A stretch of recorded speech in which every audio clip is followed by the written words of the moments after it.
Hi there everyone, just waiting for people to turn up.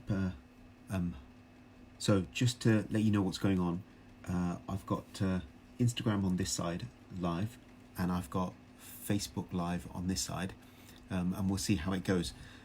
It's the first time for me to do this, so please just watch out and excuse any technical hitches. And we're going to be talking about the 5 considerations for your dental practice vision. And it's important to have a good think about something as important as this. We'll make a start in a few minutes, just waiting for a few more people to turn up. We're due to start at 12, but I'm going to give people a couple of minutes if that's okay, and we'll take it from there. If you've got any questions or comments, please pop them in the respective comment boxes. I will try and get to them as much as I can, as quickly as I can. Hi everyone. Hi Sarah. Hi Tharma. So just waiting for a few more people to pop in. And as I say, drop your comments and connection and requests or queries in the chat box, and we'll try and get to them. I'm going to be posting this all to Facebook, to YouTube at some point. So try and add me there at Fuzz Jamal. I should really pop that into the.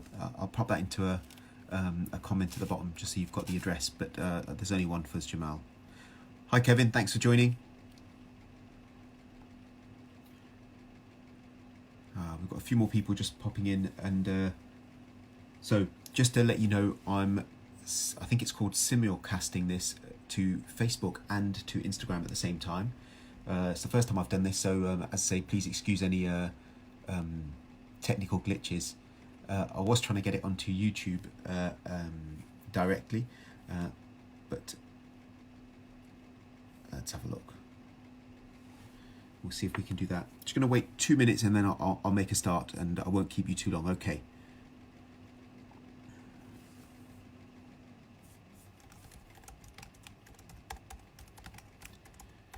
How's everyone doing? Is everyone coping well in lockdown?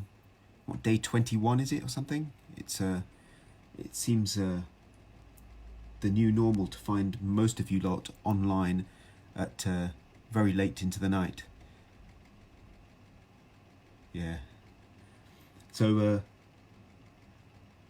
hopefully you're all coping pretty well and getting a lot done, I hope.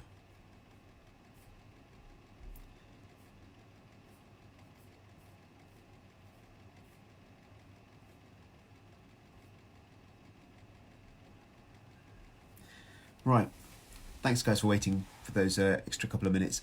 Just wanted to have a quick chat about dental practice vision.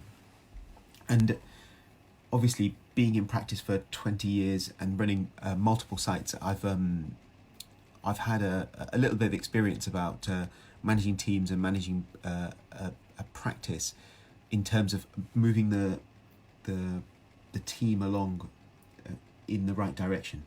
So the first thing I'd say about the first consideration when you're looking at your practice vision is really to understand that if you have no clear picture of where you want to go, then it's very difficult to know if you're living the right way, if you're doing your practice, building your practice, working at your practice in the right way. And what I find is that you need to have that clear image in your mind of how you see your future in your practice. What are you working for? And I find that successful people in the world, what they do is they have that vision, that very clear, very elegantly framed vision in their mind, and they compare today with that vision, and they see that there's a gap, and then they work to move towards making that gap smaller day by day. And it takes a lot of work, and it takes a lot of exercise to really be focused on your vision. But that all comes down from making that vision very clear in your mind. Now, the vision may ultimately change, and that's normal, because you're not going to doggedly pursue a vision for 10 years and not expect it to change. But what I find is that the vision is very important and it needs to be clear. But the vision is nothing without massive action. So there'll be lots of people who say, well, I'm going to do this and I'm going to do that, life, business, no matter what, yeah? But they haven't worked out the steps to get there. So the first one is you must have that clear vision. And my advice is to make that vision as big as you can possibly make it. Because not only are you driving yourself, you're driving your teams. And in order to drive people and bring people along with you on the journey, it's very important for that vision not only to be clear, but easy to articulate to the next person. You find that the practice vision is usually aligned to your own deepest values and priorities. What do you find what's most important to you in your practice is what's going to be your vision, isn't it? So it for example, say you've got a very preventive focus in your practice. You've got a very hygiene oriented business model, or that's where your interests lie. Or maybe you disagree with implants and you really want to save teeth all of the time. So you're going to work on those very broken down teeth and you're going to make it your life's mission to save as many teeth as you can. It doesn't matter what it is, whatever floats your boat and whatever you can rally your troops behind. And it's really whatever makes you who you are. So it doesn't matter what your vision is, it's a very personal thing, but it needs to be easily articulated to your team, and it needs to really speak to you and speak to your core values. Now, I'll find that many practices will have a vision to earn X amount. And that's all well and good for them if that's what they want to do. But for me, it needs to be deeper than that. It needs to go deeper to your core values. And the idea of a vision is, you know where you want to go. You know where you want to go. And it's not necessarily that you need to see each way to get there. You just need to take the first step. And that's quite important. Taking that first step, and the pathway tends to reveal itself. And you also find that the vision may change and the steps may change, but you've got to take the first movement. You've got to make that first action movement. So we've talked about vision, and you've got to have that clear picture. That's number one. If anyone was watching on one of the other channels, I think I've got some technical issue on Instagram, but hopefully that will clear up. So the second point is that goals are important as well. They clearly are, aren't they? You can't get to your vision without having goals. And what goals do is they quantify and define the steps you've got to take. And that makes sense, doesn't it? You've got to understand that the vision is that far off, distant, somewhat vision that you're going to create. But in order to get there, you need to move forward in bite-sized chunks. And you need that to be able to explain to your teams as well. So they might get your vision, but they might be lost as to how to get there. And your job is just to start and to move them along that path. So goals are set as specific targets that move you towards your vision. And they can be set for feelings, for results, for development, for small incremental, in your practice, it might be, we're going to reach 20 patients in this quarter and we're going to take them through their treatment plan and complete them. Something like that. Or we're going to place 6 implants this month, or we're going to place 20 implants that month, or we're going to do so many Invisalign cases, whatever it may be. But those goals are like gentle signposts to tell you that you're getting to your vision, you're moving in the right direction. And they're usually measurable and answer questions like when and how much. Whereas the why you're doing it is for the first consideration, for getting your vision right. The why relates to your vision, the how and the when relate to your goals. So what I find is that too often leaders set goals without answering that why question. For what purpose? Why are we taking on NHS patients? Why are we moving to practice plan or DEM plan? The why hasn't been articulated clearly enough. And I guess what happens is, if you don't articulate the why clearly, why are we doing this, your teams don't understand the ultimate purpose, the ultimate reality of what's going on in the practice. And in bigger teams, that can mean that people are working at cross purposes. They're not rowing in the same direction, and that might not be a problem because it's a small team, and you it, it they'll come to you more often and they'll ask you questions more often because as the leader you should have given that direction. So I find when you're clear about your vision and you're clear about the steps to get there, you have a lot less trouble, and you have a lot less trouble within the team because everyone knows what they're doing. And on top of that, if you empower your teams to deliver, then there's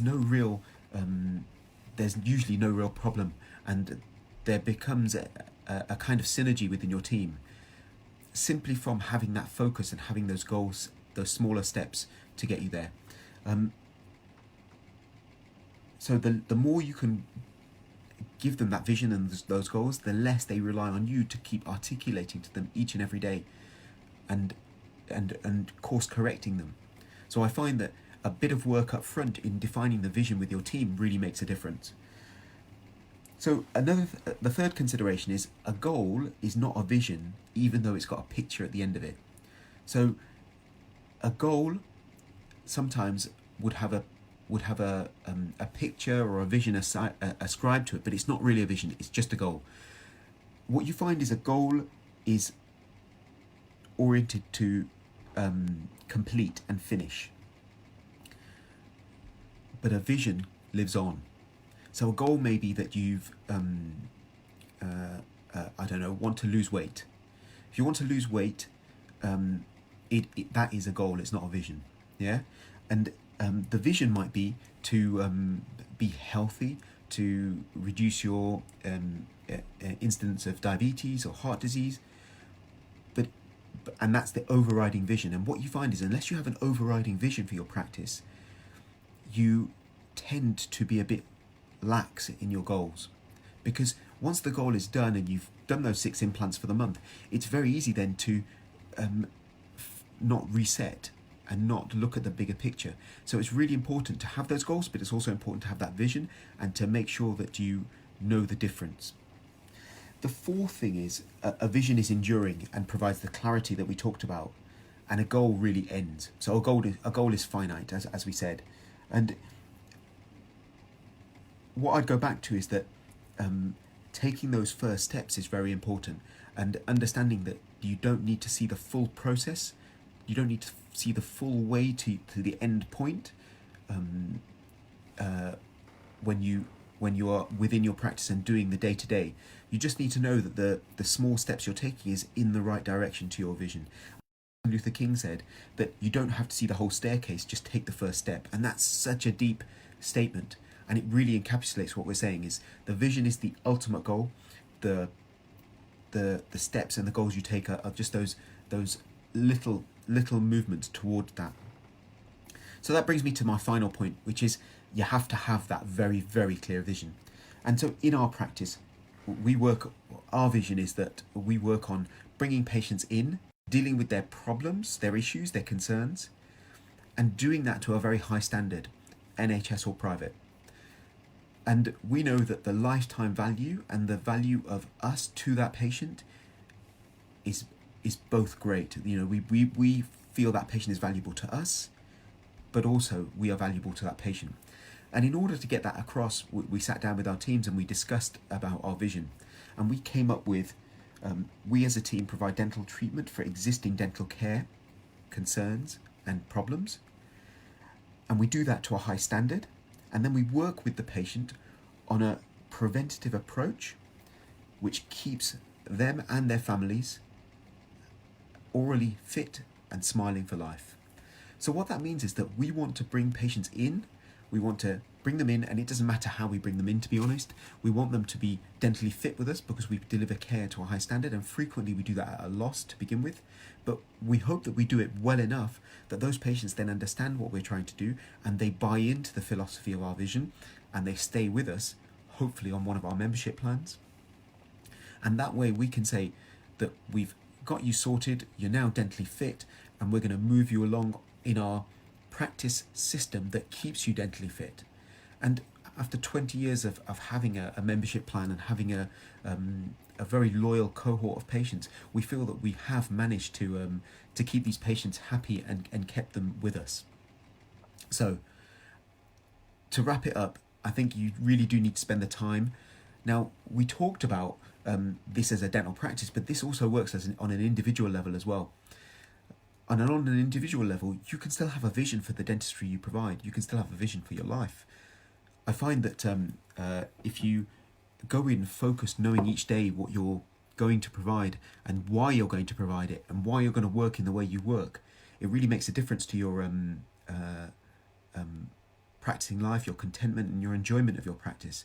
And especially if you can articulate your clear and very well thought out vision to your patients, I think they buy in. And ultimately, in order to move the needle and get change in patients' behaviour, we really need to get buy-in from the patients. So I hope that was a real whistle-stop tour of the considerations of your dental vision. I think it's equally applicable to your life and to your dentistry if you don't own a business. So I hope I've provided you some value in that. And please go to my Facebook page. I'll put a link at the bottom. If you want a PDF of what we've discussed today, feel free to drop your email in the bottom of the comments and I will come back to you. To all those people who tried to follow me on Insta, I've had some issues there, so we'll try next time.